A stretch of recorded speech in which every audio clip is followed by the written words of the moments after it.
Warning, this podcast contains heavy spoilers for not just one movie, but entire franchises. We highly recommend going and watching these movies before listening to us as a companion piece that stitches all the timelines into one creepy, crime-ridden story. There will be no more spoiler warnings. We do not break character. After this, there is no turning back. You've been warned. Hit the music.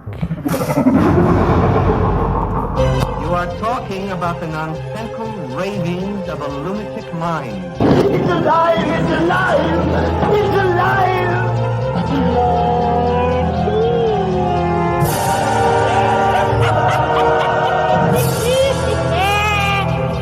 alive!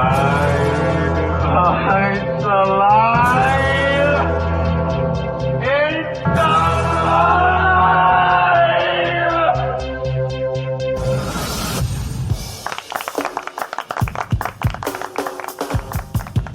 Hello and welcome to It's Alive podcast. This is a true crime, paranormal, interstellar podcast covering unbelievable stories that sound like they were ripped straight from the pages of a Hollywood script.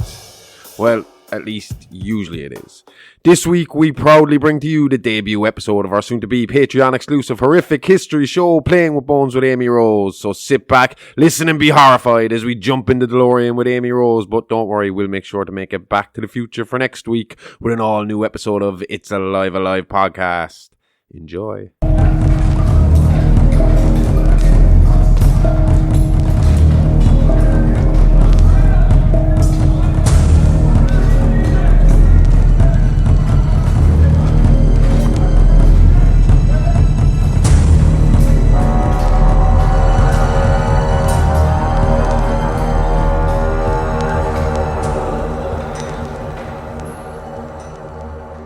Hello and welcome to The Boneyard. No, I told you we're absolutely not using that. And I'm the host, so I'll introduce the show. Thank you. Okay.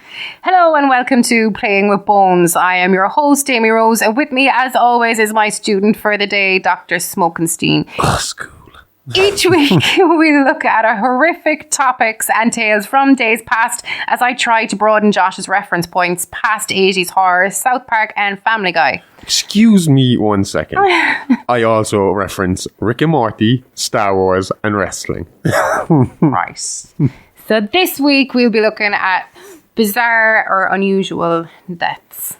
Awesome. And there's it's not Reed, but there's a movie. 1,000 Ways to Die. And the ABC of Death. No, I know that one. But there was, I can't remember the name of it now. Shit. But it was, at the time, it was released as kind of like that you're watching real people. 1,000 Ways to Die. Is that what it's called? I think so, yeah. But it turned out to be fake. Yeah. They were all phony. That's it. But yeah, I've been looking forward to this. I've told you already, I'm probably your biggest fan of Creepypasta Crypt. So I know this isn't the same, but I still, there's elements that will cross over and stuff like that. But I find myself sometimes listening to Creepypasta, because I go to sleep listening to Creepypasta Crypt. Aww. So I have a playlist. There's like the public playlist that I have out there, because I have a playlist for each of our stuff, because I know that if you go to our feed, there's like fucking 4 shows there. Yeah. So if you're specifically looking, and they're 4 very different shows as well. Yeah. So you have like the main show, and then the weekend update are like, scripted, unscripted completely. Yeah. And then you have the mini-sodes, which again vary to what you like. Yeah.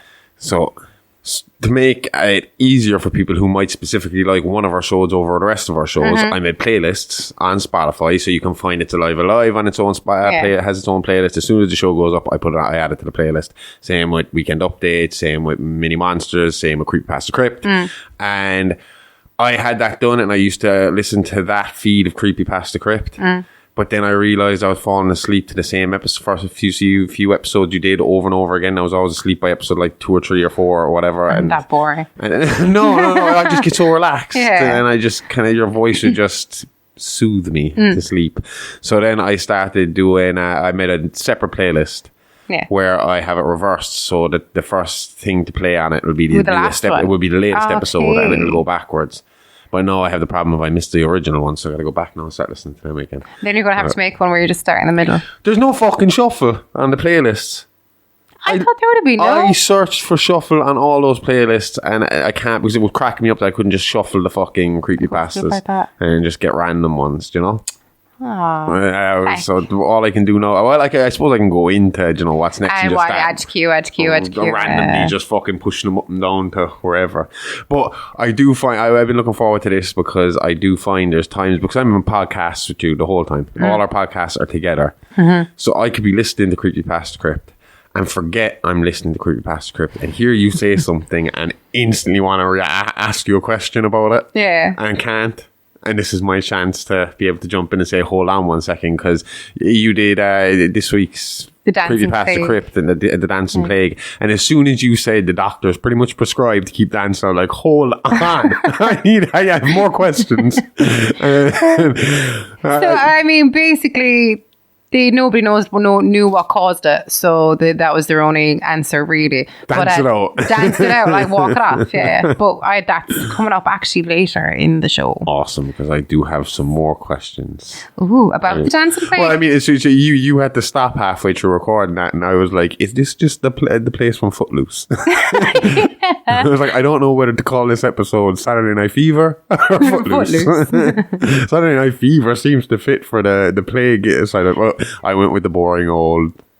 Well, not a little boring. It's still pretty really. fucking good. It's the Dancing Plague. That's if that doesn't get your attention, I don't know what the fuck will. That was one of the first weird things that I Saturday Night read. Fever, and I will hashtag fucking Footloose in the videos, definitely. All right. Well, I thought we'd start with the first one is more just unusual circumstances or shitty circumstances. Well, the first few might have been kind of asking for it a tiny bit. Like, what else were they expecting? So the first one is Luciano Reciconi. So he was the 28-year-old professional footballer for SS Lazio and the Italian national football team. And he was shot dead in Rome on the 18th of January 1977 when he was pretending to rob his friend's jewellery shop in Rome. And pretending? Yeah. It was like practical a prank. joke, yeah. Oh. Yeah. So, again... What do you expect? Something bad's going to happen there. If you're going in there with a matter, I'd react that way. I'd feel bad about it afterwards, and I'd apologise and say, look, I'd be angry at him as well. I'd be like, what the fuck do you expect me to do? But if I killed them, obviously, I'd feel bad about it. Bad, yeah. You see, I don't know. I couldn't find if he was shot by police or by the guy, but I think there aren't police in Italy, aren't they? I'm not sure. I've never been to Italy, but I think so. Yeah. They're the ones that they have Ferraris and everything, or Lambos, isn't it? I don't know. They've fast ass cars and everything to get around the place. So then the next one, Kurt Gödel, he was an Austrian American logician and mathematician. So he had an obsessive compulsive fear that he was going to die from being poisoned, and he would only ever eat what his wife cooked him. So then, obviously... Must have trusted his wife. Exactly, not even trusted himself, because she goes to hospital and he dies because he starves. He wouldn't cook his own food? He wouldn't cook his own why? food. How could he can't poison it? He's not going to poison himself. Maybe he was worried that he wouldn't cook it properly and then give himself food poisoning. But yeah, he would only cook whatever his wife... So he was that obsessive about it that he was like, no, fuck it. That doesn't sound obsessive. That sounds stupid. But it's obsessive compulsive fear of being, being poisoned. I don't know how we could go for that long without going, just fuck it, it's worth it. But I'm going to die either way. Your natural instinct to tell you to fucking force you to eat, like. But then again, look at the hunger strikers up the north in Belfast that time. I was thinking, even just listening to their story again lately, Bobby Sands and all them, and thinking, especially at their age, they were very young. It was like to have that will, to have that perseverance, to not eat when after a day of not eating, we'd be fucking complaining and bitching and moaning, Same with suffragettes. Huh? Same with the suffragettes. They went on hunger strike as well. Who were they? The women's rights, women's vote. Oh, right. And did any of them die from it? I think a few did. Emily Pankhurst, they famously threw herself under the King's horse. Jesus. Yeah. So then the next guy, he was definitely, I don't know what else he was fucking expecting. Okay. His name was Thomas Lynn Bradford of Detroit, Michigan. He was a spiritualist who died by suicide in an attempt to ascertain the existence of an afterlife and communicate that information to a living accomplice, Ruth Doran. So on the 5th of February... So this is like one of those cases of if there's time travel, you come back and tell me if you find the kind of thing. So if there's the afterlife, you come back as a ghost and tell me. Stephen Hawking went about that brilliantly. Oh yeah, by having the party invite. Yeah, exactly. But yeah. But I've already said to you multiple times, I believe that once time travel exists, it will have always existed. because once it is invented, someone is bound, and not all good people are going to have access to this. Some bad people have access, and they will go back and they will change something, and they will tell people in the past about this, and suddenly it's like it's going to happen. And I know this is way off topic of what you're doing, but it's going to be like a thing of one day there's no time travel, and the next day time travel will have always existed all the way through time, and it won't be anything out of normal. We won't even notice it happened. But what if in 2,000 years' time you could only go back to, say, like 1,500 years ago? That's the extent of their time travel. So we haven't reached that year yet. Yeah, maybe. But I that's my theory. My theory is that once time travel exists, it'll have always existed, and we'll never know any different. I'm starting to get panicky. So one day it'll just be there, and you and me will be talking about like it's always existed. It'll be like going on holidays. Where do you want to go this year? What year? And it won't even seem special to us because it'll have always been there. Huh? That's no. And it could fuck up the way the whole world is. We could like wake up in a super fucking like high-tech world because stuff from the future has come to the past. Star Wars. And we didn't, again, it'll have always been there because if they go back far enough, it'll be something that was just invented in the 30s or the 20s, or, it's just something that's been there all our life. And to us, because of time travel, it'll just exist someday and we won't know. It won't feel different to us. That's my theory. Yeah. Okay. Ow. No, Right? I don't like that feeling. No. So anyway, back to Bradford. That for a fucking promo for getting TikTok. Blow those little fucking cunts' heads off. Probably too long. So, basically back to Bradford, he sealed himself inside his apartment in Detroit on the 5th of February 1921, and he blew out the pilot on his heater and then set the gas on. Killed himself that way. But before that, a few weeks only, so he didn't know her that long, he met Ruth Doran, who was, she was kind of a spiritualist as well, but he just put an ad in the paper looking for an accomplice, like. And they kind of agreed then that there was only one way to solve the mystery, so one of them had to go and one of them had to stay. Did he do the obviously there's rules to being a ghost, and one of them is unfinished business, or was that what he expected his unfinished business to be? I would think that's what your unfinished business but I think unfinished business needs to be a bit deeper and more fucking I think when it comes to ghosts, it has to be something almost traumatic fucking, or something heavy. It can't just be I forgot to turn the fucking oven off. So I'm going to stick around here because somebody turns the oven off. In Ghost where you have to work up that to get sucked ability off. I love that they call it that. I meant Ghost with Patrick Swayze. But I meant Ghost, the TV show. Yeah, they get sucked off when they go up. They're not giving about, no, but I started me.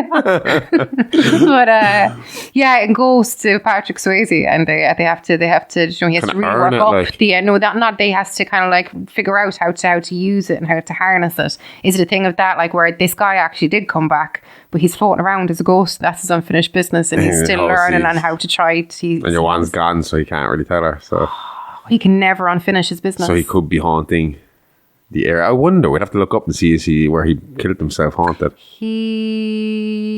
Detroit. Have to look up and see if there are any haunted areas by him. Yep. Well, yeah, that's stupid. And just as you're mentioning Bobby Sands and the IRA and all that jazz. Yeah. This next guy, he wasn't part of the IRA, but Nicholas Comper, he was an English aviator and aircraft designer. So he died on the 17th of June 1939 in Hyde in Kent. He was a bit of a practical joker, and he was at a pub one day, and he went outside and he was bending down to light fireworks outside the pub. Right. And there was this guy passing by while he was lighting the firework, and he was like, what are you doing? Because obviously it's a fucking firework. And he was joking. He was like, oh yeah, I'm part of the IRA and I'm going to blow up the town hall. And then the passerby knocked him down because you don't joke about that. Not so in he the was north. Absolutely fucking. This is in England, so you definitely don't do it over there. No. So your man knocked him down and he hit his head on the curb, and of all the things you could have said, that's not just somebody saying something stupid. Yeah. Someone getting the humps, they're thinking that he was going to go in and light the firework. It was supposed to be a bit of a fuck you, I'd say. But yeah. It's like joking about having a bomb. After 9/11, it's like joking about a bomb on a plane. Yeah. Oh, you yeah. never ever, after 9/11 happened, you were never ever allowed to say the word bomb on a plane again. Oh, yeah, but this is 1939. At this point, you're not allowed to say bomb, you're not allowed to say gun, you're not allowed to say no, you cannot say any weapon of any sort while you're on a plane. Just say hello. Don't say fuck all. Just get on the plane, shut your mouth and fucking wait to get off again. Yeah, exactly. And don't clap when you land. I was just about to say it, but I was like, Okay, so the next one is a group tragedy. Okay. Well, yeah, I suppose group death, like. But so it was the London beer flood. Oh, I know. what a way to go. So it was an accident at the Muse and Co.'s Horseshoe Brewery in London on the 17th of October 1814. So it took place when one of the 22-foot tall wooden vats of fermenting porter burst. The escaping liquid dislodged the valve of another vessel and destroyed several large barrels. So there was about between 128,000 and 323 imperial barrels. So that would be about 580,000 to 1,470,000 litres of beer were released in total. I wonder how many pints that is. Oh, lots. Okay. Yeah. So the flood killed 8 people. 5 of them were mourners at a wake being held by an Irish family for a 2-year-old boy. So basically, do you know the iron band that goes around the vat of beer? Yeah. So that was slipping, and obviously on a 22-foot tall vat of beer, that's going to be fucking pressure. massive. Yeah. Oh yeah. So it had been noticed that it was slipping, and whoever noticed it went to tell the foreman. The foreman was like, "Oh, you got to go paperwork, and you got to go tell this guy." So he was literally just getting to the guy that he should have got to when the thing just fucking slipped, like literally just popped. So like that thing weighed about 700 pounds. That band alone, and then the vat of beer that it was in was about 25 foot tall, and that contains the imperial gallons, if you can convert that to pints, was at 3,555. What is it? 3,555 imperial gallons. So imperial gallons to pint. That's in the second vat of beer. Imperial gallons to a slow typer. Pints. So what did you say? How many imperial gallons? 3,555. 3,555. You got to be careful gallons of beer, though, because I think gallons of beer are measured differently. There's US liquid pints. What's the difference between US and Imperial gallons are UK, I think. Yeah, I know that. But when it comes to pints, there's US liquid pint here. I would assume imperial by the size pint. of their beer cans, they're tiny pints, half pints. Are we imperial pint? I would think so. That would be the size of our pint. Yeah. So that would be 28,440 pints of beer. Christ. Yep. So when that one popped, that dislodged the stopcock from the other one. Do you know the little thing where it pours? Yeah. So is that like in the cartoons where there's like that one little cog in the fucking thing, and then that's how you notice it, like it's about to burst. It seems with that one little cork just pops out first, and then the fucking bands start to pop out, and you see all the little screws popping out of the bands. Yeah, exactly. So the force of the liquid destroyed the back wall of the brewery. So the back wall, just to put it into perspective for you, was about 25 foot high. Okay. And it sent bricks into the roofs of neighbouring houses. So it just blew it like a bomb. Liquid bomb, like. Yeah. Yeah. So there was a wave of, and I don't think anybody in the factory was hurt, was dead. Like I think one or two few were injured, but everybody, the deaths occurred, I think, outside the brewery. Oh, okay, go on. Yeah. Was it from like drowning in the beer or from the explosion? Swept away. So basically, a wave of about 15 feet high swept into the streets. And it destroyed 2 houses. Beer tsunami, like. Beer tsunami. And then it destroyed 2 others. And then there's a 4-year-old girl, Hannah Bamfield, and she was having tea with her mother. And then both of them got carried away. That the mother turned survived. Irish. Huh? That tea got turned Irish really quick. Like an Irish coffee. An Irish coffee. Got carried away with themselves. Oh. But yeah. But, we're joking about a child getting killed by beer here. So yeah, the child was killed, the mother survived. And the second house that I was saying, the wake that was being held by the Irish family, and Saville, the mother's boy, and 4 other mourners were killed. And then Eleanor Cooper, a 14-year-old servant of the publican at the Tavistock Arms in Great Russell Street, died when she was buried under the brewery's collapsed wall while she was washing pots in the pub's yard. Another child, Sarah Bates, was found dead in another house in New Street. And then the land around the building was low-lying and flat. And then with insufficient drainage, obviously, the beers followed into the cellars. And then a lot of people lived in cellars, and there's a lot of reports as well of alcohol fumes. And So how many died in total from that? officially 7. But when they talk about the inhabitants of the cellars, that's where things start to get a bit murky, like, because nobody's keeping track of. Of the people, the poor people. Yeah. See, that always creeps me out. When you're working in a factory, that if something goes wrong like that, because I mean, even like just how random life can be in that sense that, you know, like stuff that you expect.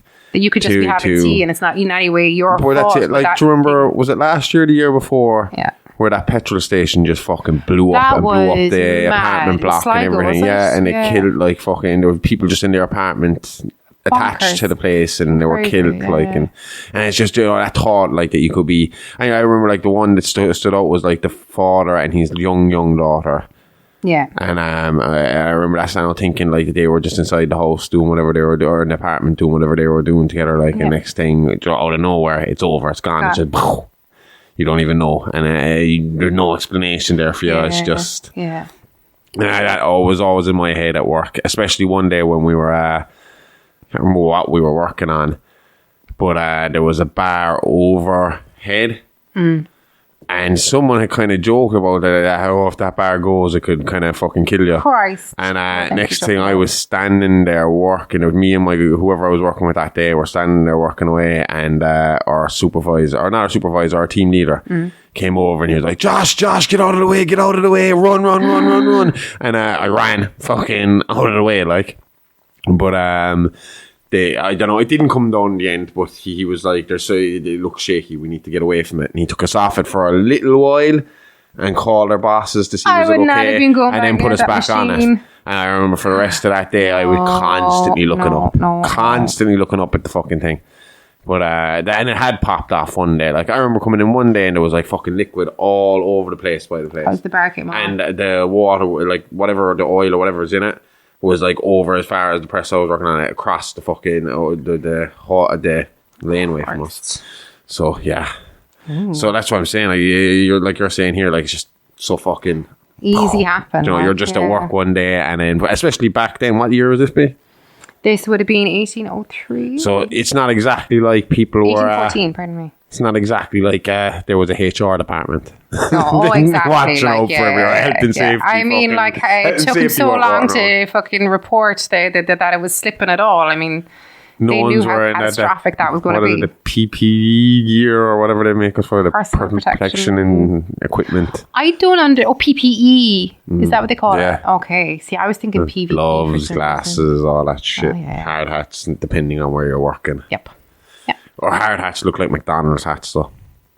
Because they're cats. They're peaked hats, but they obviously have like a shell underneath it. But it makes it kind of stick out at the front. It makes it hard at the front, so it doesn't mold really onto your skull. It stands up, like, you know. Very uncomfortable. And very, very, and it fills with sweat like instantly. All of us would complain about it. It's like it's soaked when you take it off. Do you have to wear it on every machine? No, there is just the one where the bar is going to start.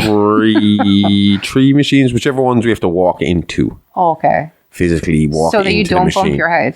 Yeah, because there's a lot of hot shit there. It's more about the hot stuff than it is about actually hurting our head. Burn your head? Yeah. Okay. But I just throw my arm backwards. It's fine. But then would that not stop you from, like... Well, it's still protective there as well, but it's just, it's the same as... I don't know the David say since I've been gone on injury that they made the rule. No, that they made the rule you have to wear forwards instead of backwards. You can't wear it backwards anymore. Oh. I don't know. You're a bad influence, Josh. Huh? Anyway, keeping with the group deaths, there is a dancing plague, the dancing plague of 1518 that we were just talking about at the start. So if you need to ask your questions, now is the time, or maybe wait. So that occurred in Strasbourg, Alsace, which is in modern day France in the Holy Roman Empire. So it happened from July 1518 to September 1518. Is there any explanation for this? Because people would have heard you talking about this on Creepypasta Crypt this week already. Yeah. So is there like any explanations for what could be going on here? Mass hysteria, ergot poisoning. I will go into like a few of them, but like... Ergot, is that the thing that they originally suspected caused the witch hunts in Salem? In Salem. No, it's proven that wasn't the case. but but it was- had been implicated at it was times. what they thought at the time. Yeah. And actually, the chemical that comes from ergot is also what LSD was originally synthesized from. So you can imagine if it was ergot poisoning, the trip that they were having to make with that. I'm curious. Like I said, it's just such a curious fucking thing. Like, and then when you hear like they just ban that, if they're compulsively dancing, how do you ban dancing in the place? Oh, you're not allowed to dance anymore. It's like they're not option. It's not like optional for them. Like, so basically, just if that works, then we'll just be like, okay, cancer is now banned from this country. It is illegal to have cancer. It's like no one have cancer. Just scare the cancer out of everybody. But that doesn't work like that. It's compulsive. You fucking idiots. Yeah. So people, they by August of the same year, there was about 400 people dancing non-stop. So people were starting to collapse, and some were said to have died from exhaustion or Did heat it stroke. eat or sleep like her? The records don't specify if they ate or slept or. But, is this like a definite 100% happened thing, or is it like a kind of? This happened. This 100% happened. There's other like records of from the area of it happening in the medieval period. So we're in the 1518s. We're kind of 1518. You're kind of into the early modern period. So how do you think modern police and government would deal with all of us starting to dance compulsively in this country? I mean, Ireland's a small country. If we all just started, if that hit here, the whole country could be dancing by the end of the week. I think that everybody with arts degrees in psychology that didn't get a job from it would be fucking drafted in to help us. Yeah. But what happened there was, so the authorities got involved, and then they're like, well, I don't know, we don't know what to do. So they handed it over to doctors, and then doctors were like, keep dancing. And were they all dancing the same style? Or was it like, was it just specific to the person? Because I was just thinking there, if it happened here, like you'd have like one fella raving, one fella doing a jig, and another fella break dancing. If it happens to us, you have to make a pact like waltz with me, so that way when we do get tired, we can just... So kind of liberal, just two boxers just leaning up against each other. Exactly, keeping each other up. But another reason, so like there was demonic possession put forth, and then there was another reason that basically the area, it had been through a lot of like war and famine, so there was a lot of stress in the area, but they were also very, very superstitious. And there was a saint from the area called Saint Vitus, and he's the patron saint of dancers. Okay. So because they were superstitious and they were so stressed, one of the reasons put forward were that they were basically dancing for absolution. They thought that Saint Vitus had cursed them, and this was the curse, and this is how they were going to get rid of it. And they were like the way Saint Teresa believed she was, or not Saint Teresa, Mother Teresa believed that she was. She's a saint, no? Oh, when I think Saint Teresa, there's another Saint Teresa that my mom used to have a picture of. I would still call her Mother Teresa. Yeah, Mother Teresa. I am almost certain she is a saint at this point. I think she was fast tracked in, wasn't she? I thought there was a bit of pushback against that. There was, but everyone's ignoring it. Nobody gives a shit. She's already dead, so they're not cancelling her. The way men were, and the homeless people were supposed to be treated in somewhere that was supposed to be in a hospice. You see, the thing about the thing where this gets murky with her is she technically, in her mind, wasn't doing anything wrong because she was saw it as she saw it as like they were suffering for their sins, and that when they got through it, they'd have absolution. She was just going to help to guide them through it, like. Do you know? So, but I think that the thing about it was, the question was, where was the money that was being donated For me, going? that's a contradiction in itself. That if you are doing that in this life to secure your place in heaven, well, then you're doing it for a selfish purpose. Not so much as you just say. When you talk about what you follow, and it's like there's like just be a good person, like, do you know, like you're not going out doing it for absolutely. It is a selfish reason, really. Like, do you know, like who's more morally? Well, I think she was looking at the thing of Jesus went through all this shit. You know, for us, this is just a small part of what they got to deal with to get there. I'm not 100% sure if that's the case, but she is a saint. She was canonized by the Catholic Church in 2016, September 4th, actually. Saint Teresa of Calcutta. Saint Teresa. The anniversary of her death, the 5th of September, is her feast day. So the 5th of September is Saint Teresa of Calcutta Day. Okay. So, She looks like such a nice woman, though. yeah. This is the weirdest thing I have ever seen on Wikipedia. What? So, I didn't know we got that. Or not we, I'm not. But I didn't know they get tagged on it. Like, so, do you know where it has the picture and it has like born, died, all this kind of stuff? There's a picture of Mother Teresa. It says Mother Teresa in 1995 in the picture. Then under it, there's a yellow band and it just says Virgin. It says born, blah, blah, blah, August 26th. Oh, it's highlighted. That's because it's one It's of an the honor. It's an honor bestowed on a saint. Yeah. that's what I'm Fucking hell. saying. So that's why it's there. The Virgin Mary. It's seen as a huge thing. But It's like fucking hell. It's I like know. you go on another like fucking Steve Jobs page and it'll be a label under just nerd. It's like some fucking jack got a hold of the Wikipedia pages and you're just going out titling people. thank God I got laid before I died. I have 2 kids, so fuck you. Does that mean that when we That's do the only die, way we'll you be get not the a virgin? That's the only way you get the label off on Wikipedia. You gotta get a citation that says you have whether you have children or not. Otherwise, you gotta get inspected by a doctor. I'm pretty sure the Wikipedia pages where it says children underneath it pretty much cover that, Josh. That's how it's like getting the blue tick on fucking all the other thing. You want to get rid of the yellow band with Virgin. Except it's way easier because you only have to have kids, not prove your whole life existence. But anyway, back to the dancing plague, people. So what I would say about St. Vitus, that to me seems like the most logical explanation because when they started dancing and they all, all the basically dancing was banned, music was banned, and then in the end they were like, just go up the mountain and pray to St. Vitus.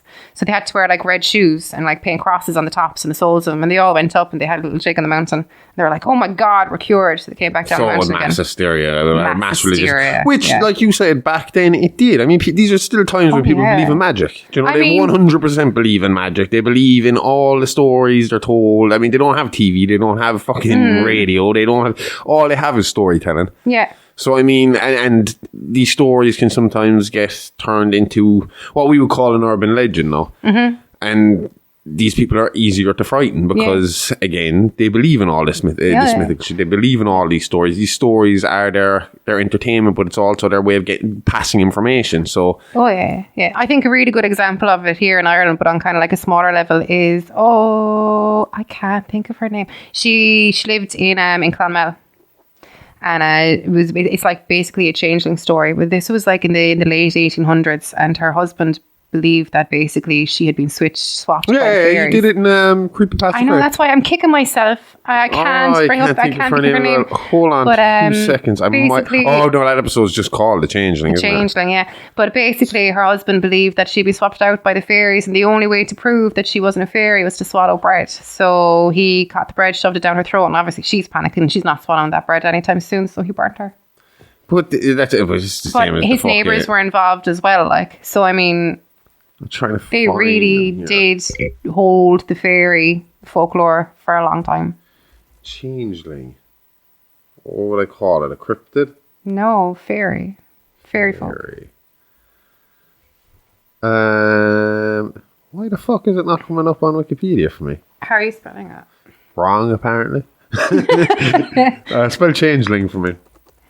Changeling.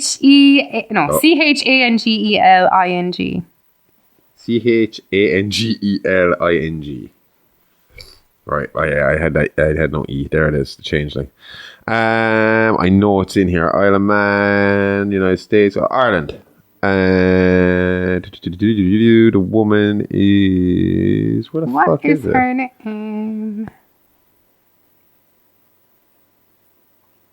It's not here. What?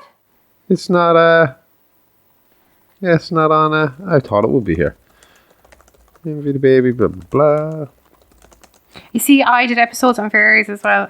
So it No, it was definitely Bridget Cleary is who it was. It was the murder That of was Bridget it. Cleary. Yep. She was murdered by her husband in 1895. She only got done for manslaughter, yeah? The trial. So basically, 10 people were charged. One of the original 9 was discharged at this stage. At the hearings, leaving 9 defendants bound over for trial. The court session began on 3rd July, and the grand jury indicted 5 of the defendants for murder: Michael Cleary, Patrick Boland, Mary Kennedy, James Kennedy, and Patrick Kennedy. All 9 were indicted on charges of wounding. The case proceeded on to trial. So what came out? I think it was manslaughter. The jury witnessed.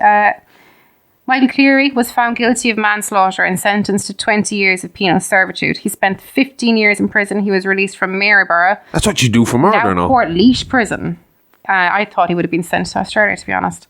In 1910, he moved to the English city of Liverpool, from where he immigrated to Canada in July of the same year. I wonder, did all the people that he moved in with in Liverpool and Canada know that he had burnt his wife? Yeah, I doubt it. I mean, fucking... That's why if you're moving that far afield. Yeah.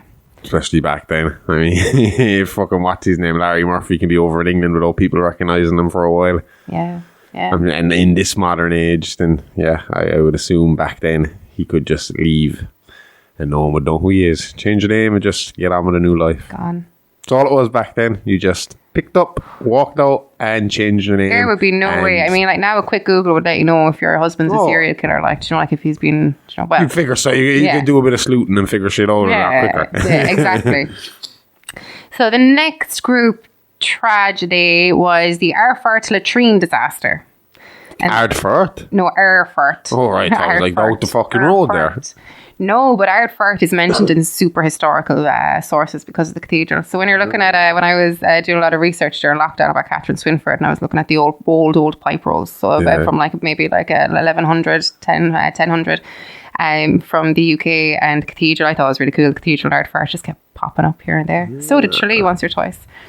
But the Erfurt latrine disaster occurred on the 26th of July in 1184, when Henry VI, who was King of Germany and later Holy Roman Emperor, held a Hoftag. So it's kind of like an informal assembly in the Petersburg Citadel in Erfurt. I'm right in saying latrine means toilet, right? Oh, yeah. On the morning of the 26th July, the combined weight of the assembled nobles caused the wooden second-story floor of the building to collapse, and most of them fell through into the latrine cesspit below the ground floor, where about 60 of them drowned in liquid excrement. Oh, I'd die in my own vomit beforehand. This event is called the Erfurter Latrinensturz, which is literally the Erfurt latrine fall in several German sources. So all of the nobles... Oh my God, it's a shit story with Germans. Holy crap. This explains a lot. There's collective trauma there, Josh. Scheiße. All right. So, so about 60 of them died, and then those who did die, as I said, they were drowned in human excrement or suffocated from the fumes emitted by decomposing waste, while others were crushed by the falling debris. So decomposing poop, they were the lucky ones. They were the lucky ones. So decomposing poop kind of gives off sulfur-containing compounds like hydrogen sulfide, which if inhaled in large doses can cause shock, convulsions, coma, and death. Low levels then it just cause kind of if the dog has weed or pooped somewhere and it kind of causes your eyes to sting, that is what that same gas is what would have caused these people to convulse. Would that gas be flammable?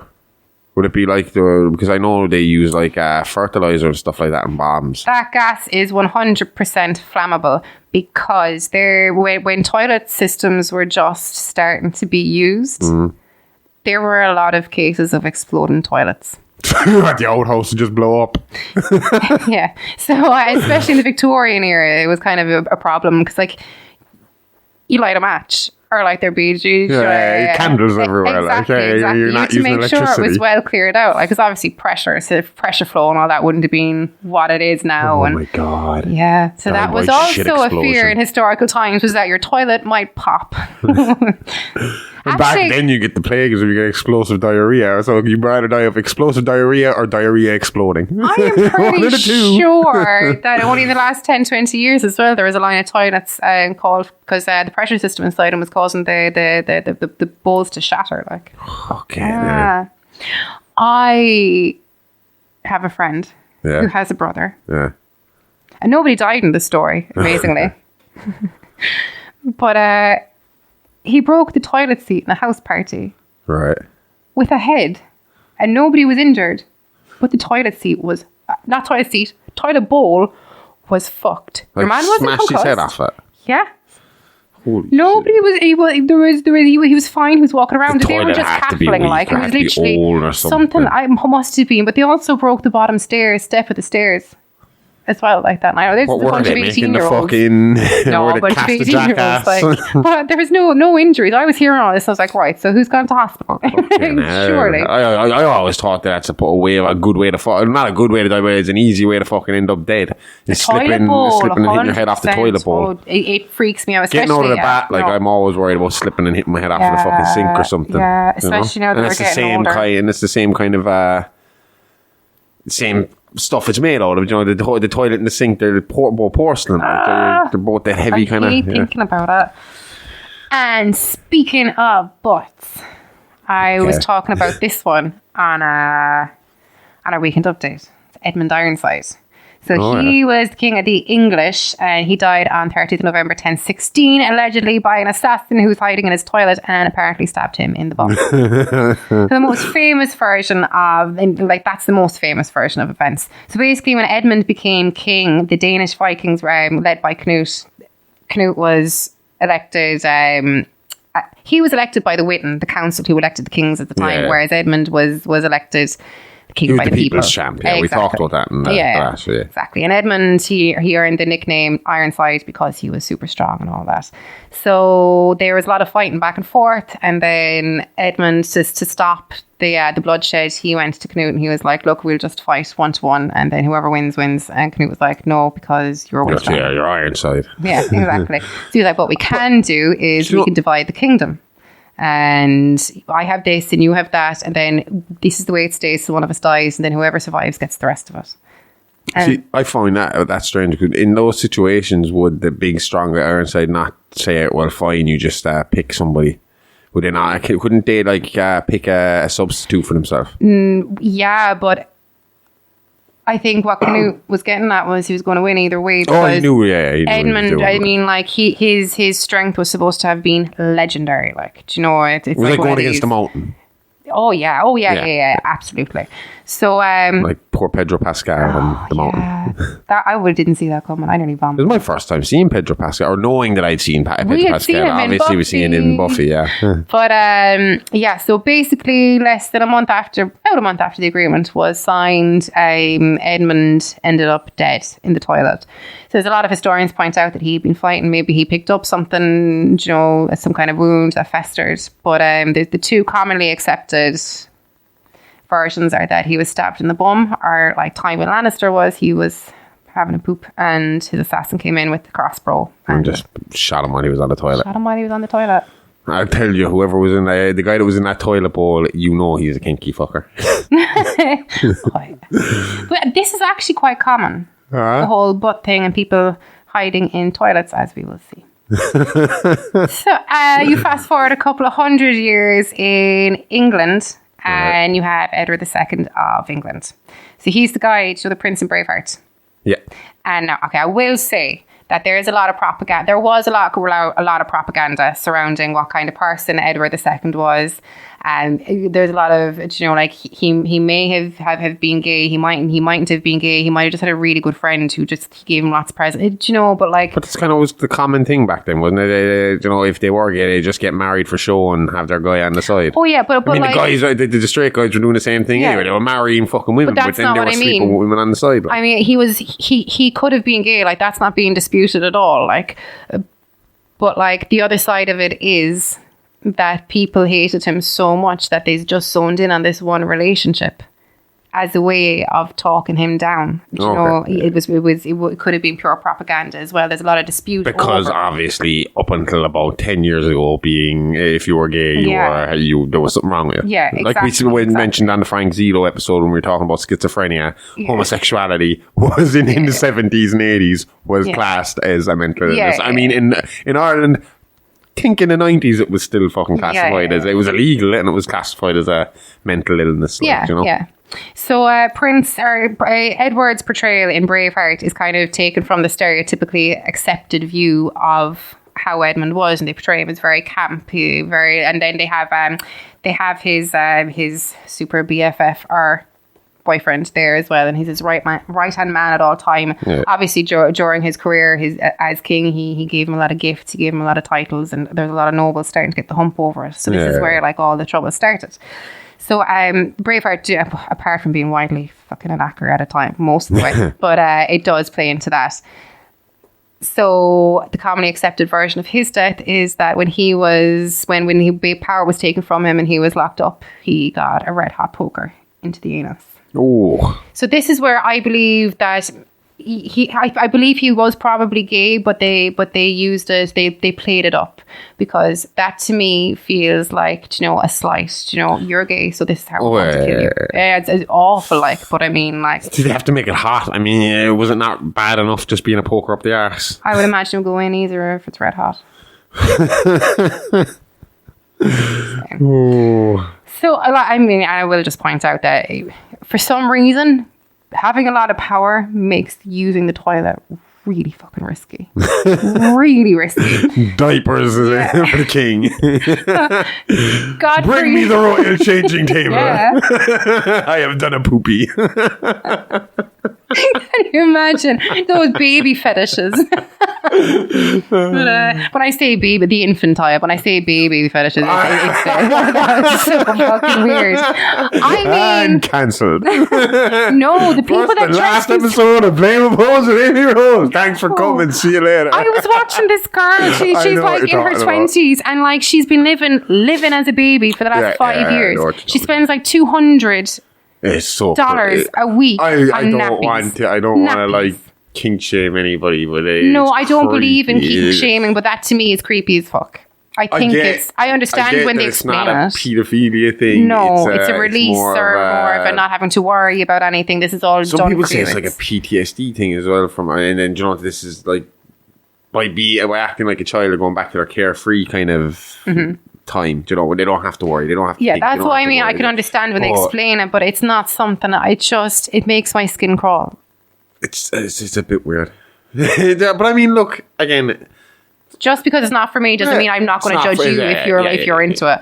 But for me, it makes me a bit panicky, and it's only because of the association. Exactly, but that's why those people find other people who like doing that stuff, and they do that together, and that's the way everything should. That's the way everything should go. Find other people who like the same stuff. Well, I don't want to kink shame anyone. But at the same time, no, I agree with you.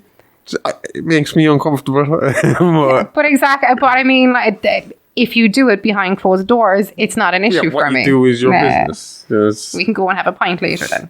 After Just don't tell us about it. Yeah. We're having a pint, please. It's cool that you're into it. But so Godfrey the Hunchback, he was the Duke of Lower Lorraine. So that roughly corresponds to Belgium, Luxembourg, and most of modern day. Why do I want to say Northumbria? It's the Netherlands. I know Northumbria is England. No, yeah. So he reigned there until his death in February 1076. He was assassinated in Vlaardingen, so that's in modern Netherlands, with a spear while answering the call of nature. See, the toilets at the time as well were just like very readily available for assassins, the way they were built, because it was a wide opening, like it wasn't. Because obviously, so someone had to come in and empty that box. Shit shovelers, yeah. Like what they showed on the Daniel Radcliffe. Miracle workers. Miracle workers, yeah. But you were paid well for it, and I want to be paid really fucking well for it. There are people, archaeologists, who have devoted their entire careers to archaeological poop. Well, I knew that. Yeah. But I mean, like, the things that they have found in royal cesspits and stuff is unreal. There is a hairpin from Catherine de Medici, so she would have been Mary Queen of Scots' mother-in-law. And she was really cool. She had her own kind of network of lady spies that just went sleeping with everybody and got the court secrets and stuff. But she was married to the French king. But one of her hairpins, they're pretty sure is one of her hairpins, because they can identify it from portraits of her. Yeah. That was found in a cesspit. And just dropped in there by accident. Someone hardly had it. Possibly. But what they reckon was, because the parts, when looking at the blueprints, the part the cesspit that was found in didn't look to be like the royal the royal household part of the castle, say. So they think that she may have given it to a lady in waiting, which would have been kind of like common, like kind of, because, you know, kind of a thank you. It was only a little kind of pin. Do you think do you know the way dogs poop when they're outside and they're looking around, but they're like fucking suspicious of everything? Do you think that's how humans used to poop back, like especially in war times? You know, like I just picture like Vikings and they're out there and they're squatting down with their pants down around their ankles, just holding onto the pants ready to pull them up if they need, then just like head fucking staring at the nearest person.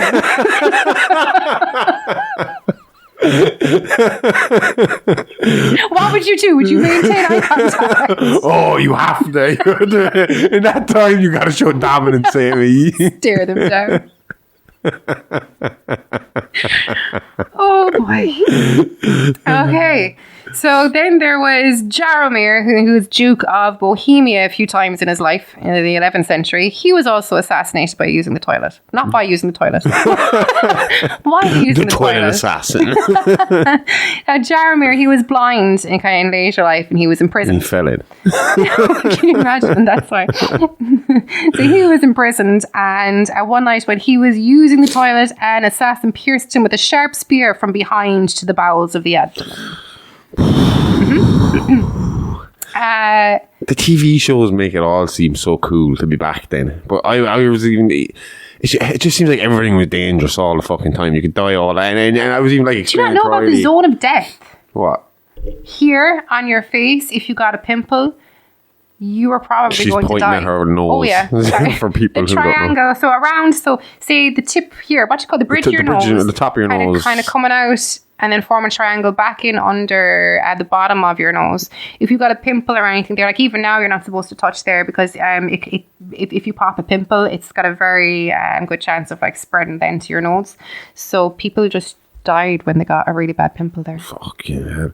I was only thinking of it the last day when I was walking onto the shop and I was absolutely frozen. I was all wrapped up, but I was still frozen and I was fucking pissed off at the weather here. I am always pissed off at the weather here. But I was walking on, I was like, it sucks. I just wish I lived wish I lived in a nice warm country. But I think I was listening to Warden Runa or something like that. The next thing I was like, imagine if living in Vikings. I was like, no, because they had to literally fucking live in this outside all the time with no central heat, no warm house, no fucking warm jackets and clothes and stuff. All you had was like animal skins and a bit of a fire, and that's it. But if we moved to Iceland, we could get cold outside and be like, oh, better just jump into that pool there and warm myself up. I would love to live in Iceland. Yeah, well, I just want to go warm. A warm pool isn't enough, Amy. I need a warm everything. Just once, I need to go to. I need to go over there. I'd love to and go like there. chill I out want to go see the for a while history of the place as well. Like, I mean, yeah.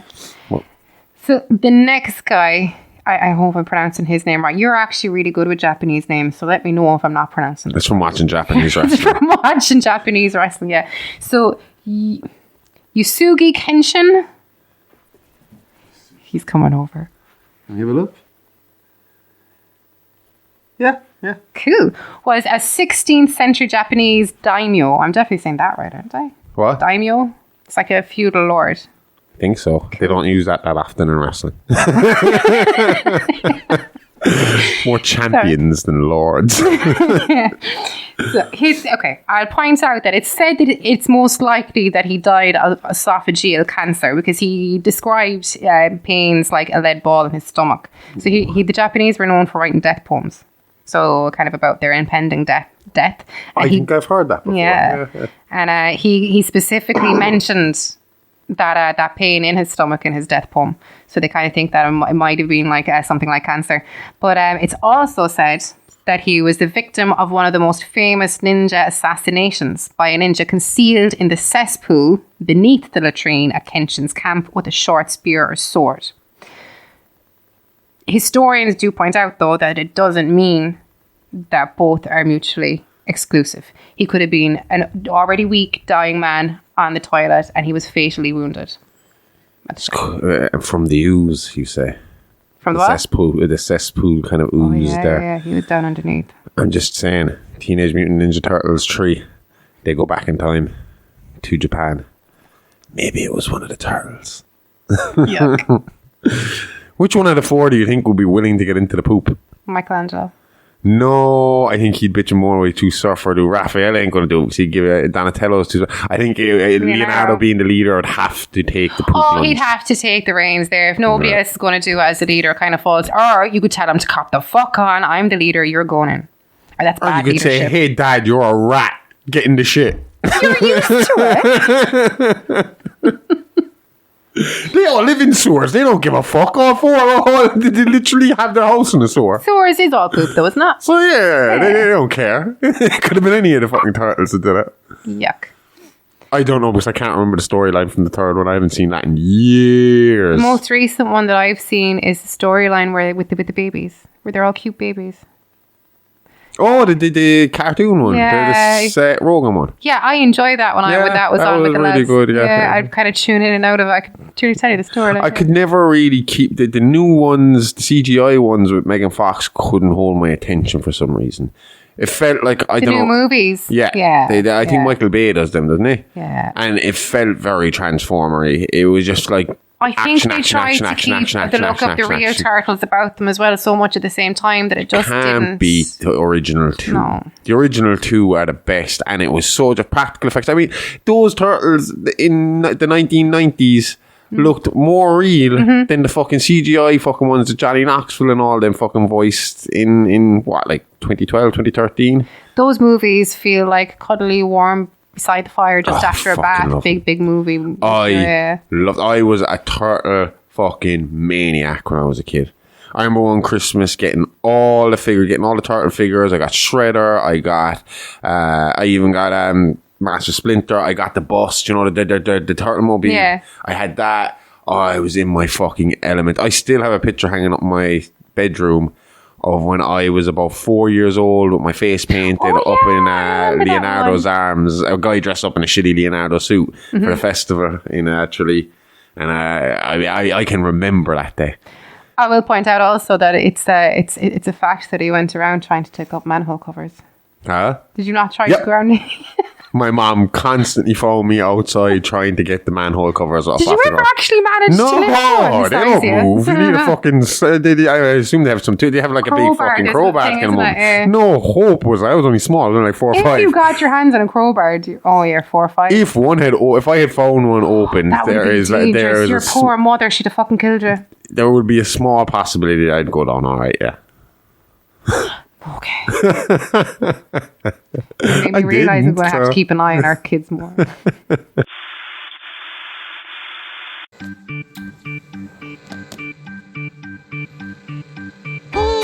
is alive, alive, live, alive, live, alive. Patreon is alive, alive, horror podcast. Patreon is alive, alive, live, alive, live, alive. Patreon is alive, alive, horror podcast. Hey kids, can't get enough of that blood, guts and gore? Then head on over to our Patreon, where for just $5 a month you'll get exclusive access to our true crime show Real Monsters and horrific history tales from Playing with Bones with Aimee Rose, along with early access to our minisodes and ad-free access to everything else. All this and loads more horror-tastic extras from the Horrorverse. So what are you waiting for? Permission? Go nick your parents' card today and subscribe now at patreon.com/It's Alive Alive Pod. Remember, that's It's Alive Alive Podcast, the really, really fake true crime horror podcast. It's Alive Alive, all the guts and gore with none of the guilt. And then we have the saints, and awful deaths for saints does appear to be kind of a prerequisite for them, to be fair. So Simon the Zealot, he was sawn in half in Persia. So Simon was one of Jesus' apostles, but he was kind of one of the more obscure ones. Okay. And sawing in half as a method of execution can be found in the history of Asia, Africa, the Americas, Europe. Literally like a magician, like fucking put you in a box and saw you in half. There are a few different ways. So, for example, the Emperor Caligula was fond of that way. So sawing people in half transversely, which is very similar to a method that would have been used in China, which is called Chinese waist chopping. So the Chinese, it looked kind of like, paper guillotines. What do you mean? Yeah. Yeah, with the lever. Yeah. That's what the little Chinese, well, now when I say little, so basically like taking off their head, except they're cutting from the middle. Yeah, and there's no, the guillotine isn't coming from above. It's the guy at the other end of the lever literally going, pew, Oh, just pulling it down. No. At least it's quick though. Oh, that would be quick, but I don't think that would be quick. When you originally said this, I kind of pictured, when you see like the old lumberjack pictures, and there's like two guys with one long saw and two handles, and they're at either end going back and forth. Oh, just wait for it. Oh. So the other places like Morocco and in Simon's case, Persia, the sawing started at the groin and went the whole way to the skull. Oh, fuck. Sounds like something on a hostel or fucking saw. Simon's execution is the only execution by sawing that is explicitly described as him being suspended upside down and then sawn apart vertically through the middle. Hang on, are we talking Terrifier? Terrifier. So we're talking Art the Clown here, like that fucking is why hacksaw and down the middle. Yeah, and from looking at things like that, that's why I turned away the minute she was upside down, because I turned to you and I was like, I know what's going to come. But I was looking at you and I was like, because we hadn't seen a movie that extreme in a while. We had been kind of stuck with. I've been stuck in the 80s for a long time when it came to horror. I just love 80s horror, like Tom Savini style gore. It's just what I'm into. Mm-hmm. So Art the Clown kept getting kind of brought up, and I was like, all right, we got to check this out. Let's check it out. And we sucked it up one night and threw it on, and I love it. I'd be like, fucking. The first one's a bit dark for me, but the second one I put up there a couple of my. It's one of my favorites now. The second one, and it's just because I hadn't seen that line crossed before. It was kind of a bit of a shock, And again, in Tom Savini stuff, you do obviously, but it's more, different gore. It's not as realistic. It's not. You can say it's something that you can enjoy, and because it's not real, but you still kind of get that gross factor. Oh, but it's so funny. It's like, shit. But at the same time, because like you joke about Tom Savini's blood being like orange blood. Yeah, it's very bright red. You can tell when Tom Savini's done. So when he shows her hanging upside down by her ankles and he's walking around with the hacksaw, and you're like, no, I'm like, I turned to you and I said, I know where they're going with this. Mm-hmm. I think I know where they're going with this, but I don't think they can't possibly show this, can they? He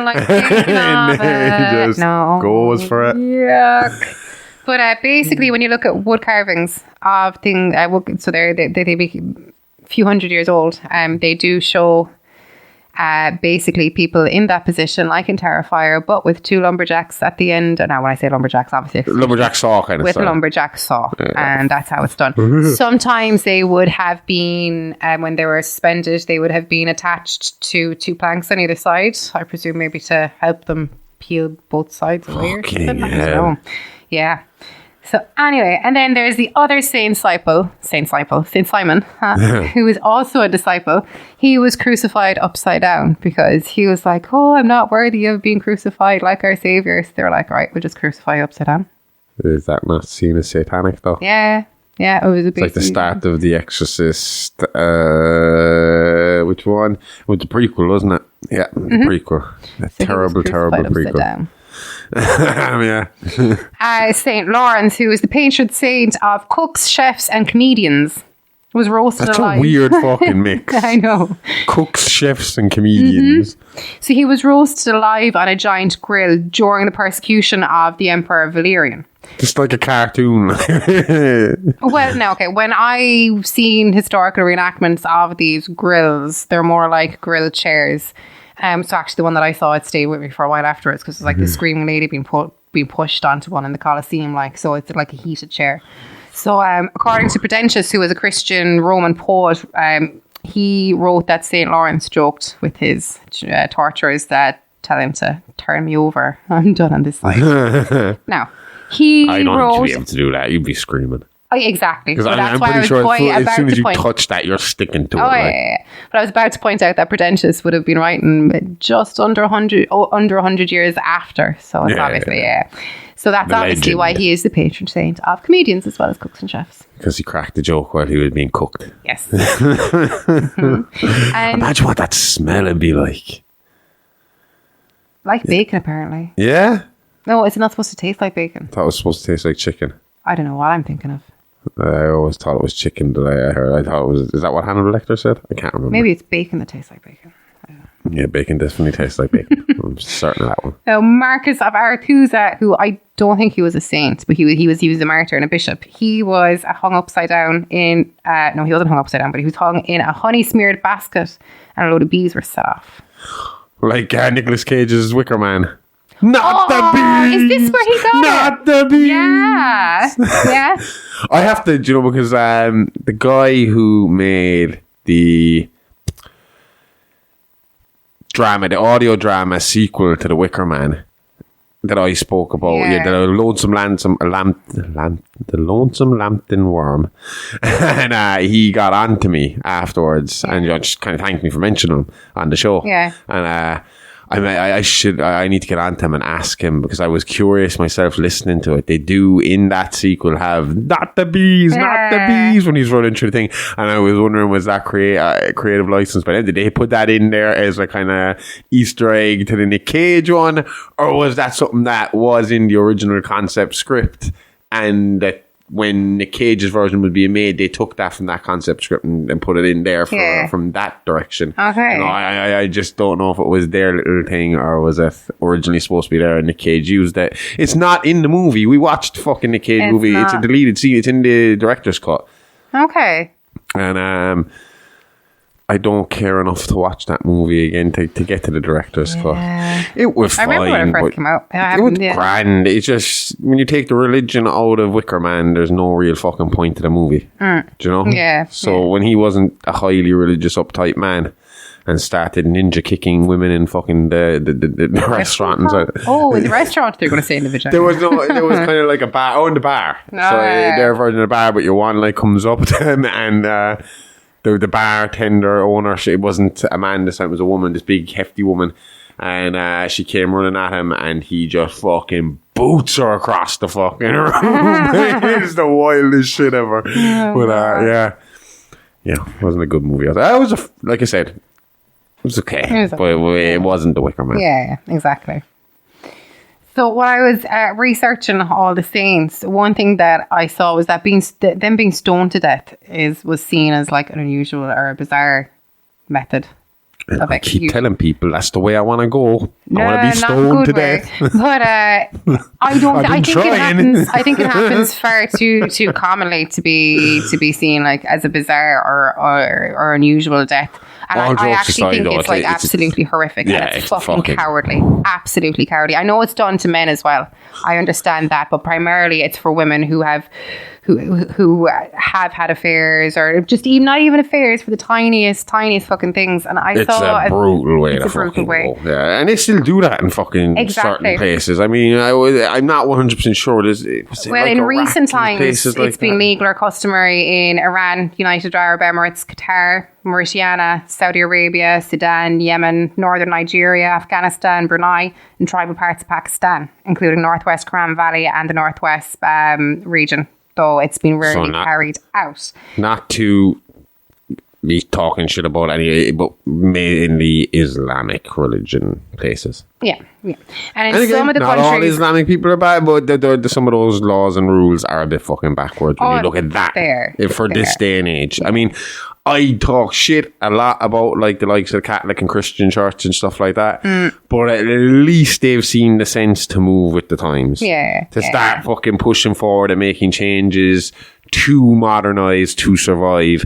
That kind of shit that happens over in those fucking countries is, I mean, like Saudi Arabia and stuff like that, the way women are treated and stuff like that. I remember WB went to Saudi Arabia the first time, and they were showing videos of all the how progressive we've gotten. We even let women drive now. And I'm like, everywhere else, that's just normal, man. You don't be bragging about that. It's just crazy, like, you know, that they still have that view. And we were even talking about it before, about the fact that you'd need me as a chaperone if you wanted to go outside. Yeah. And when you see the women all covered up, it's like, how do you live your life completely? Oh, it couldn't be. You're covered all the fucking... Oh, look, again, everywhere. Like we talked about the king stuff earlier on. Everybody's got their ways, and whatever makes you happy and whatever gets you through the day. Exactly. You know? Exactly. So in some of those countries, including Afghanistan, Joe, it's carried out by kind of like militants and tribal leaders and kind of people that kind of not government, not proper government.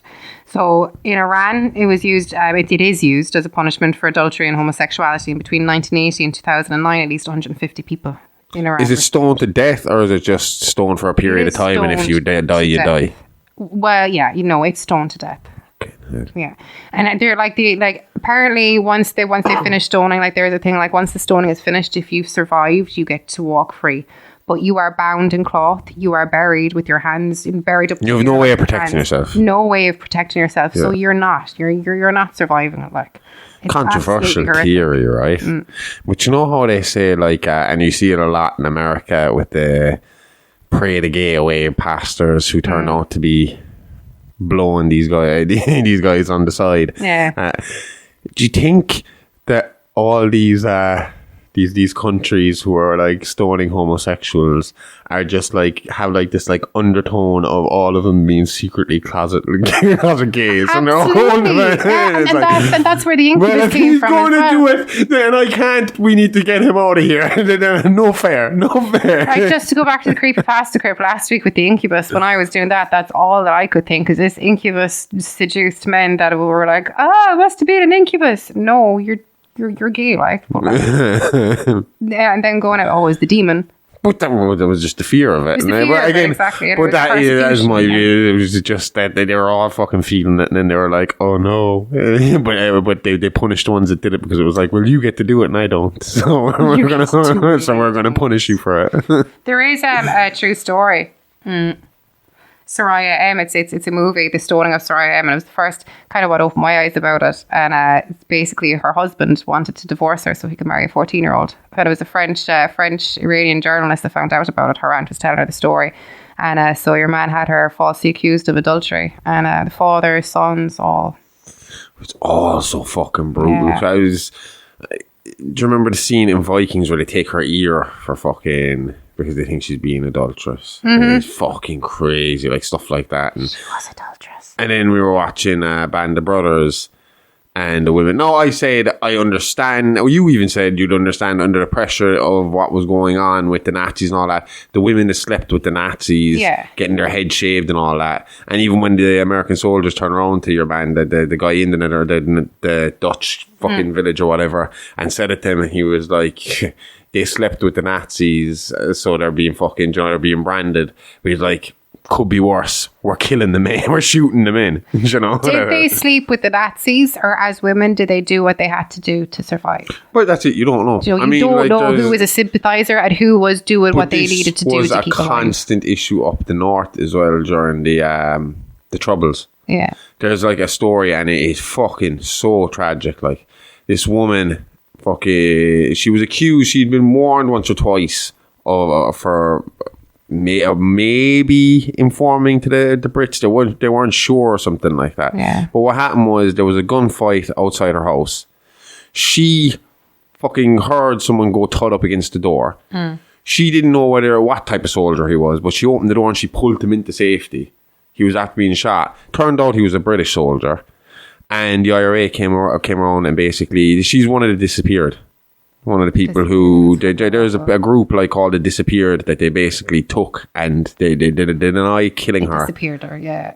They deny killing her, and for years, like their families are asking where they are, and the IRA just keep kind of going, well, they've left the country, they abandoned you, they live somewhere else now, and they're under another name, and but obviously it came out after that. They had been killed, like, and this woman was taken in front of her kids, a single mother taken in front of her kids, and fucking killed, shocking. and branded then as a fucking whore who was sleeping with the Brits and giving them information and all this kind of stuff, like, black, because that's what they do with it. I mean, like, they justify what they did by blackening your name. but that's it. Yeah. My fucking grandfather will be rolling his grave now if you've heard me talking shit about all this, because I mean, I'll tell you now, on that side, past from that era, I will come from a very Republican family. Oh, yeah. Very Republican family, Yeah.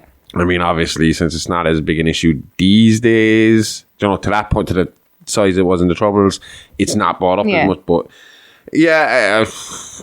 shit like that is terrible. This whole disappear thing. At least if you're going to fucking shoot somebody for treason or whatever, man up and fucking say you did it. Yeah. Instead of being pussies and hiding about it. Like, exactly. No, I think they did eventually fucking fess up to it. But again, they shit all over her name along the way, like, which is what was done regularly. And that wasn't just the IRA, that was both sides. Yeah. The fucking... it was. The loyalists were doing the exact thing. I fucking heard and read some shit about what the loyalists used to do to fucking women that they thought were... there was a woman what they call romper rooms is what they used to call them. They had basically rooms where they take people to beat the living shit out of them and hold court as to whether they'd live or die. But this woman was accused of sleeping with Irishmen or national Republicans once or twice. And what actually happened was she had slept with one of the other women fancied your man or had been with your man or whatever. So she slept with the ex or whatever. And she started making up stories. Basically, all the women got together, the women's kind of group, because they obviously had their own women gang as well, like, you know, battalion or whatever they call it. And started making up fucking stories about her, kind of saying, you know, she's sleeping with this person, she's sleeping with that person, she's passing information. And that's what happened. She was taken to one of these romper rooms. Her daughter was outside the room. Her infant daughter, like, she was taken from outside a shop and they were dragged to this place, like, and your one was beaten to death by a 16-year-old and a 17-year-old who were just dancing on her. And when they were finished, they were just discussing where they were going to go that night to go out drinking. Wow. No, they were all caught. I think they were caught and charged. Yeah. But I think they're out at this stage. But yeah, beat your one to fucking death because she slept with the other. Because she might have, because some girl said she slept with somebody on the other side. Jesus. So, yeah. We move on to something, well, not, they're all still dead. Something a bit lighter. So just kind of rotten luck ones. So Sigurd the Mighty, he was the second Earl of Orkney until 892. He was riding his horse one day with the helm of Maelbrita. I think I'm saying that right. It's Scottish. He was a Pictish noble of the time. So he had his head attached to his saddle as a trophy.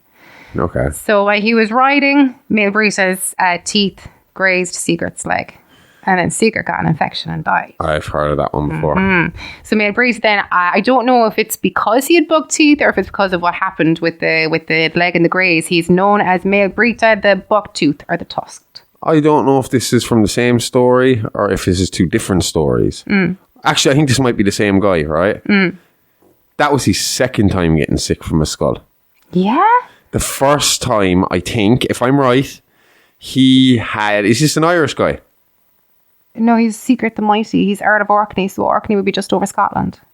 I'm pretty sure. I think I know who you're talking about. I'm pretty sure the first skull, there was a mouse in it that bit your man. And he got sick from the mouse, but he recovered.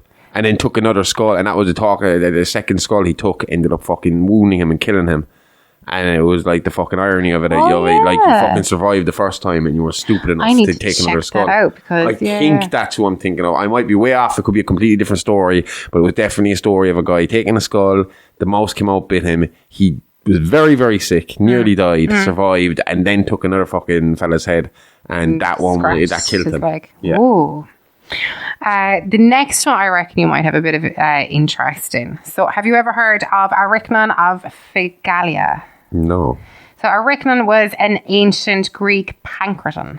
Have you heard of pancration? No. So it's very similar to MMA. Okay. It was a combat sport of the ancient Greek Olympics. So it was an unarmed sport, a combat sport, and it was introduced into the Olympics around 648 BC. It's just be like wrestling, like Greco-Roman wrestling. Not just wrestling. This is why it's like MMA. It was boxing, wrestling mostly, but they allowed kicking, holds, joint locks, and chokes. So it was very pure, 100% UFC, MMA kind of style stuff. Yeah. So this guy anyway caused his own death during the Olympic finals and still managed to win. Oh, what did he do? Yeah. So he was held by his opponent, who is unidentified, but he was held in kind of like a stranglehold. Right. And he was unable to free himself, so he kicked his opponent, causing the opponent so much pain from the ankle injury that the opponent made the sign of defeat. But while moving to make that sign, I don't know if it's tapping out or whatever sign he made, while moving to make that sign, he actually broke Aricnon's neck. Oh. So he did tap out, but he also killed him at the same time. So fucking hell. I'm pretty sure he's probably the only wrestler to win a match after dying. Yeah. That is some achievement. Mm-hmm. You wouldn't want to be the other guy. Like, I got beaten by a dead man. Can you imagine? Career over. And did you know there is an Irish horse trainer, horse rider, jockey, who was proclaimed winner after he died? Right, he just died on the horse and the horse kept running. Yeah, so Frank Hayes, he was died 4th of June 1923. He won a steeplechase at Belmont Park racetrack in Elmont, New York. And he suffered a fatal heart attack in the latter part of the race. They reckon it was just trying to, come on. And the pressure kind of gave him the heart attack. And he remained attached to the horse. And they went to say he passed the line first. But obviously because he died, and there was kind of a few formalities like weigh-ins and stuff like that had to be done in the match. Everybody was like, right, well, we're clearly not going to do those. And he's just after winning. So, yeah. Fucking hell. Yeah. So he was Irish. I don't know where he was born, but he is Irish. Yeah. Some way to go out. I think Ric Flair has said that multiple times. He wants to die in the ring. Doing what you love. Go out doing what you're, you know. I always wondered that about Dimebag when he died from Pantera, because he was shot in the back of the head, as far as I know, while playing. I think he said he was just getting into a solo, and I was like, well, at least I said I knew it was tragic. It was tragic. It was shitty. It was terrible for everybody involved. You know, that he was killed like that. Yeah. But I was like, for him, who knew no different, who 1 minute was just playing his fucking song and getting into a solo and getting the energy of the thing, doing what he loved, and then the lights just went out suddenly because he was shot in the head. Like, So was there fucking? I'm not too sure. Was there shit beforehand? Was he trying to hide or whatever? But as far as I remember hearing at the time, he was playing while he was shot. I think he was. Yeah, he was playing at the time. Yeah. So I think that I'm going to end on a kind of a ridiculous one. And I did kind of touch on him lightly. The rest of them weren't ridiculous at all. touched on him lightly in the weekend. Hiding in the fucking cistern of a toilet for a fucking guy to come in so you can poke him up the arse. Go on. So Draco, he lived from about 625 to 600 BCE. He was the first recorded legislator of Athens in ancient Greece. So basically, he made laws that got rid of blood revenge, and there was a code there. He brought in trials. You couldn't go and kill that guy because he killed your brother, kind of thing. Like, Oh yeah. So people were extremely appreciative of him. So vendettas, basically, family vendettas. Vendetta. Yeah. But he came before assembly. There was a massive audience one day, and everybody was like, oh my God, this is so great that you're after bringing in laws. We're going to show our appreciation. And a sign of showing appreciation in Athens at the time was to throw your cloak at someone. So you have hundreds and hundreds of people throwing their cloaks at him, and he died in the theatre. He was suffocated. Holy fucking shit. That's just mental. Thank you. Closest I've seen to him that is ECW, Extreme Championship Wrestling. I can't remember, it was Terry Funk went looking for a steel chair. Yeah. And the audience, everyone was sitting on steel chairs. So they all started folding up the chairs and just throwing them into the ring. Filled the fucking ring. Did he hurt him? Oh, fucking hit them as well. Yeah, the wrestlers were like fucking ducking for cover, but... Were the audience mad, or were they just like, here's a chair? ECW was just crazy. Like, it was called Extreme Championship Wrestling for a reason. It always happened in their home state, their home area was Philly. So they were most of their shows there, so they had the same fans coming back week to week to week to week. It got to a point in that show that the front row fans became celebrities and part of the show because they were there so often and so recognisable. Yeah. You know? Yeah. They were always there, they were always sitting there. But yeah, the only other time I saw the ring filled up like that was when Hulk Hogan turned heel and the fans filled the ring with garbage. I think I remember seeing that. Yeah, they showed me they that. Just started throwing all their drinks and food and everything into the ring. Because they were not happy. Back when it was fucking awesome. That shit doesn't happen anymore. No. Too PC. Isn't it crazy? We stopped fucking believing in wrestling and throwing fucking stuff at the wrestlers before the people in Saudi decided to stop throwing stones at women for fucking doing normal things, or men for being with men. And yeah, I feel like very strongly about it. As in, like, if I was going to use a platform for anything, it'd be stoning and bringing in sign language, as in, like, everybody has to learn it from. Mission statement accomplished today, then. What? Because we said at the start of the episode, you said you were going to try and open my mind to new reference points outside of my usual ones. And I said wrestling was one of them. And now you have shown me here that about all this kind of stuff happening here, and opened my eyes to that. Hey. And I had managed to compare it to wrestling still. But yeah. And you got in your joke at the start of a bit of a serious subject. You've taught me some stuff today. That's interesting stuff. Good. Like, I am happy I live in this time and not that time, and I'm happy I live come here. here, imagine getting a toothache back then. Do you know what's really cool? So I did a few short courses in osteoarchaeology. But one of the modules we were studying a skull that had been trepanned. So it's basically like the hole. Do you know when we got water on the brain? Yeah. Yeah, like that's from the Middle Ages. Like looking at things like that, where like it was an accepted. And their teeth were supposed to be fucked up back then. Because they used, when they were making the bread, they used stone to grind the fucking stuff up. Yeah. So bits of stone would get stuck into the food, the grain and stuff like that. So when they made the bread, there was bits of stone in the fucking bread. Like, so they're biting into this and there's like little kind of, it'll be grinded down, but there was still in there. So they're constantly eating that stuff. Well, there's that, but then noble people had worse teeth than the common people, because noble people would have access to more sugary foods, more, you know, like citric stuff fruits, that would stuff like cause that. damage. Yeah. Whereas if you were Ports, nuts and fucking a bit of meat and a bit of fucking exactly. But that veg. gravel in the flour can actually help clean your teeth if you didn't have a good toothbrushing regime. Yeah? Mm-hmm. Oh, your man on Irish History podcast said I fucked their teeth right up. Oh. Someday maybe we'll convince him to come on our show and the two of you can argue about it and I can sit back and laugh. Well, I'm just saying, it was the University of Eindhoven that said that. So that's it, is it? That's the end of your show for this week. For this week. So they get it free this week, but next week this will be behind the paywall. Paywall on patreon.com/It's Alive Alive Pod. €5 a month, and you get this. You get real monsters. You get early access to Creepypasta Crypt and Mini Monsters, and you get ad-free access to our main show, It's Alive Alive, and the weekend update. And I've been thinking of other things. So I was even thinking, like, it would be a cool idea. I don't know if I can do it, if we have time to do it. You can't do it with Mini Monsters, because Mini Monsters is just a shorter version of Real Monsters. But with your Creepypasta scripts, like I was saying earlier on, how sometimes I like to jump in and fucking ask questions, that it would be cool to record your Creepypasta crypt for and Spotify. then have like an addendum kind of thing. And then re-record it with me asking questions and jumping in and kind of doing a commentary on it for Patreon. Director's cut. Yeah, or it's maybe instead of being 10 minutes, it's 20 minutes, because I keep jumping in going, what the fuck does that mean? What the fuck does that mean? Still be a shorter episode, but I was just thinking it might be fun for an extra for Patreon. Exactly, that'd be we fun. might look into. Yes. And we are looking into video stuff as well, so let's see how that works out. We have some plans. Yep. Anyway, until next week, that was fun. I enjoyed it. I can't wait to see what you have in store for us next week. Me too.